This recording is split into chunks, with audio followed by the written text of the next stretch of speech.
Bonjour et bienvenue dans Investimo. Nous allons parler aujourd'hui avec notre expert des différents moyens existants pour réduire vos impôts.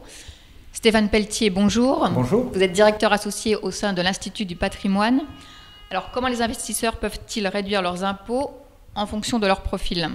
Alors, pour des investisseurs qui veulent faire un premier investissement immobilier et réduire leurs impôts, le dispositif Pinel est particulièrement adapté et connaît un véritable engouement. On est à plus de 59% d'investisseurs entre l'année 2014 et 2015 et cette tendance continue à la hausse parce qu'il y a encore 20% d'investisseurs en plus en 2016.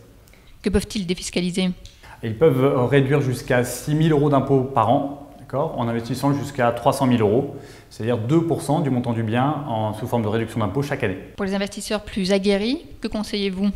Alors, investisseurs plus aguerris, et notamment dans une idée de diversifier son patrimoine, ces investisseurs pourront regarder des solutions d'investissement en maison de retraite, par exemple, ou en résidence étudiante, ce qu'on va appeler des solutions Censi-Bouvard, dispositifs Censi-Bouvard. Ça permet de sortir un peu du marché immobilier, d'être plutôt sur un marché de rendement, parce que ces produits n'ont de valeur que par le loyer perçu. Il faut bien choisir le gestionnaire, par contre. Alors, une vigilance très importante à la qualité et la signature du gestionnaire, et plutôt aller chercher parmi les plus gros acteurs de ce marché. Quels sont les autres dispositifs existants ? Alors, pour vraiment optimiser sa fiscalité et réaliser des économies d'impôts plus conséquentes, les investisseurs pourront regarder des solutions comme le dispositif Malraux ou monument historique. Les opportunités sont rares et trouver un Malraux ou un monument historique dans une grande ville nécessite de faire une recherche approfondie et d'être patient. Voilà. C'est pour les investisseurs qui payent beaucoup d'impôts.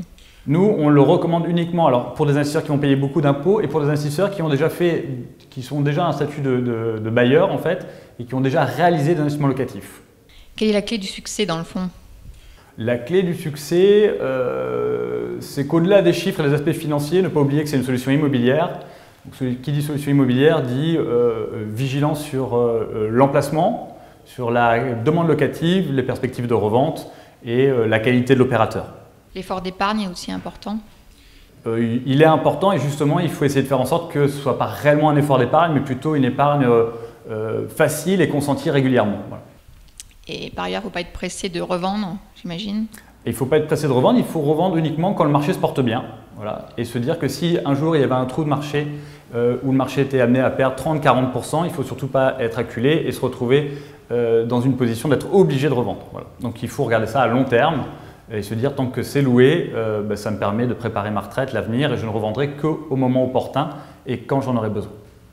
Merci. Je vous en prie.